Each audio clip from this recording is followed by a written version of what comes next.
Alright, today I'm going to show you how to change the battery for the Toyota Tundra 2000 to 2006 key fob.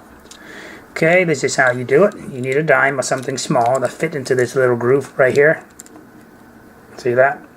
And you place it in there, turn it clockwise, and you should snap it open. I found the dime fits pretty well, so you probably can do the same.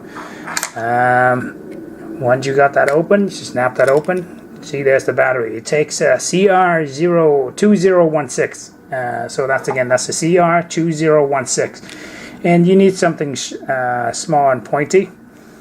You push that down, okay? Because the way the battery compartment designed it, see this little pin right there? That's the one that holds the battery. Push the battery and hold it together, so don't break that, okay? And the way you put it back together is the same way. You push that down first. You see that? And you hear a snap, and that's it. And close it back. And that's it, guys. Thanks for watching, and please subscribe to the channel for more videos. Thank you. Bye-bye now.